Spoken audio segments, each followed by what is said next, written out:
নমস্কার, Bengali kidney কেয়ারে আপনাকে স্বাগত।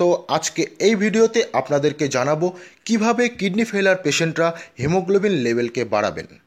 কিডনি রোগীদের শরীরে রক্তে হিমোগ্লোবিনের মাত্রা কম হতে দেখা যায়।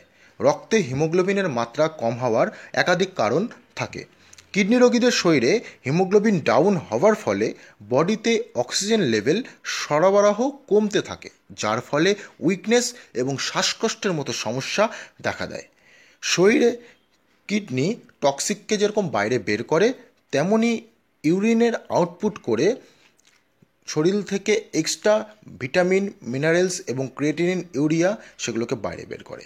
শুধু তাই নয়, এর সঙ্গে ভিটামিন ডিকে অ্যাক্টিভেট করে, প্রোটিন সিনথেসিস করে, মিনারেলস লেভেলকে মেনটেন্স করে, অ্যাসিড লেভেলকে মেনটেন্স করে ও ইরিথ্রোপোয়েটিন নামক হরমোনকে রিলিজ করে।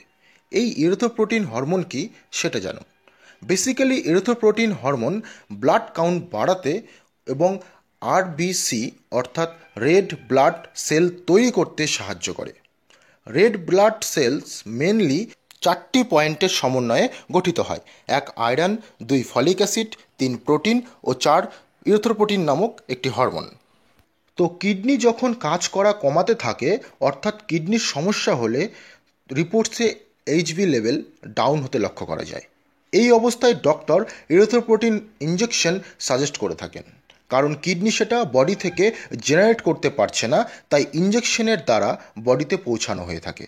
কিছু কিছু পেশেন্টদের এমনটা দেখা যায়, তিনি ইরিথ্রোপোয়েটিন ইঞ্জেকশন তো নিচ্ছেন, উইকলি নিচ্ছেন, তবুও হিমোগ্লোবিন লেভেল বাড়ছে না ও বডিতে আয়রনের অভাব দেখা দেয়। তাই আপনি এর সঙ্গে আপনার ডায়েটে এমন কিছু খাবারকে ইনক্লুড করুন যা আপনার আয়রনের অভাবকে কিছুটা মেনটেন্স করতে পারবে এবং হিমোগ্লোবিন লেভেলকে বাড়াতে আপনাকে সাহায্য করবে। আপনি আপনার ডায়েটে মাশরুম খেতে পারেন, পনির খেতে পারেন, এছাড়াও মুগ ডাল, মুসুর ডাল খেতে পারেন। এগুলোতে প্রোটিন ও আয়রন ভালো পরিমাণে, ভরপুর পরিমাণে থাকে, যা আপনার ব্লাড ক্রিয়েট করতে সাহায্য করবে। এছাড়াও আপনি ব্রোকলি খেতে পারেন, এতেও আয়রন প্রচুর পরিমাণে থাকে। যখন রান্না করবেন মনে রাখবেন, রান্না করার সময় লোহার কড়াই ইউজ করবেন, তাতে কিছুটা আয়রন আপনার বডিতে এক্সট্রাভাবে পৌঁছাবে। আপনি গাজর, ক্যাপসিকাম, বেদানা এগুলো খেতে পারেন। বেদানা বা ডালিমের বীজ আপনি খাবেন না, এতে পটাশিয়াম বেশি থাকে। যে কোনো খাবারেই পটাশিয়াম থাকে, কিছু খাবারে কম বা কিছু খাবারে বেশি, সেই হিসাবে ডায়েট করে আপনাকে খেতে হবে। এছাড়াও বেদানার বীজ কিডনি স্টোনের মতো সমস্যাকেও ইনক্রিজ করতে পারে। অনেকে মনে মনে ভাবছেন, বিটরুট খাওয়া কি ভালো, বা বিটরুট খাওয়া যাবে কি না? বিটরুটে তো ব্লাড কাউন্ট বেড়ে যায়, ব্লাড খুব ফাস্ট বৃদ্ধি হয়। কিন্তু আপনি একজন কিডনি রোগী, তাই আপনাকে মনে রাখতে হবে বিটরুট খেলে পটাশিয়াম লেভেল আপনার বাড়বে।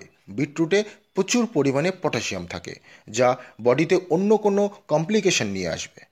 তো এইভাবে আপনি আপনার ডায়েটে ব্লাডকে বাড়ানোর জন্য কিছু ফুডকে ইনক্লুড করুন এবং আপনার ডায়েট মেনটেন্স করে চলুন।